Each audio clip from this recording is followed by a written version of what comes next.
Family entertainer film Tom and Cherry 28 ઓગસ્ટે વિશ્વભરના સિનેમાઘરોમાં થશે રિલીઝ. ભારતીય મનોરંજન જગતમાં પ્રાદેશિક સિનેમાને વધુ મજબૂત અને સમૃદ્ધ બનાવવા તરફ એક મહત્વપૂર્ણ પગલું ભરતા જાણીતી કૌટુંબિક મનોરંજક ફિલ્મ ટોમ એન્ડ ચેરી દ્વારા જાણીતા પ્રોડક્શન હાઉસ જી સ્ટુડિયોઝે ગુજરાતી ફિલ્મ ઇન્ડસ્ટ્રીમાં પોતાની સત્તાવાર એન્ટ્રીની જાહેરાત કરી છે.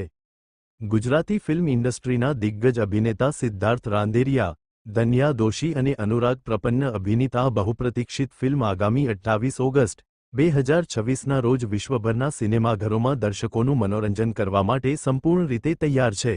આ ફિલ્મને રિલીઝ અગાઉથી જ દર્શકો અને વિવેચકો તરફથી ખૂબ જ ઉત્સાહજનક અને સારો પ્રતિસાદ મળી રહ્યો છે.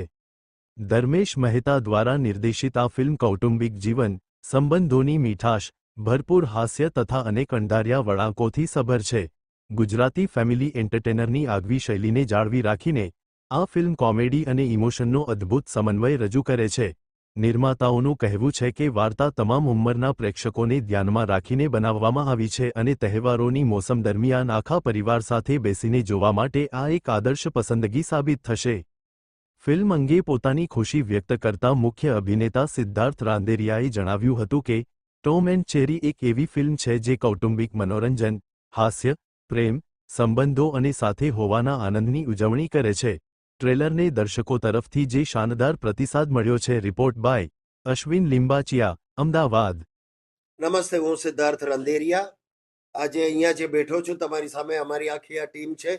મારી આવનારી ફિલ્મ જે 28મી ઓગસ્ટ રક્ષાબંધનને દિવસે રજૂ થવાની છે સિનેમાઘરોમાં, નામ છે જેનું Tom and cherry. Yes, Tom and cherry. સરસ મજાની ફેમિલી એન્ટરટેનર ફિલ્મ છે દોસ્તો, અને એક બે જે પ્રીમિયર કર્યા એમાં લોકોનો પ્રતિસાદ પણ ખૂબ જ સરસ આવ્યો છે.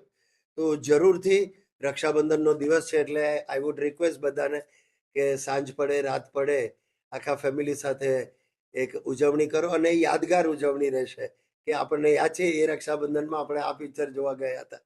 એ ટાઈપની આ ફિલ્મ છે અને સરસ મજાનો મેસેજ પણ એમાં છે. બીજી એક જાણકારી આપી દઉં તમને તો આ ફિલ્મ સાથે ઝી સ્ટુડિયો સંકળાયું છે. ઝી સ્ટુડિયોની આ પહેલી ગુજરાતી ફિલ્મ છે, જે ખરેખર ખૂબ જ આનંદની અને ગર્વની બાબત છે અમારે માટે, આપણા સૌ માટે, ગુજરાતીઓ માટે, કે આજે આવા મોટા મોટા પ્રોડક્શન હાઉસ પણ આપણા ગુજરાત તરફ વળી રહ્યા છે અને આપણી ફિલ્મને સપોર્ટ કરી રહ્યા છે. એટલે ખરેખર ખૂબ જ આવકારદાયક વાત છે.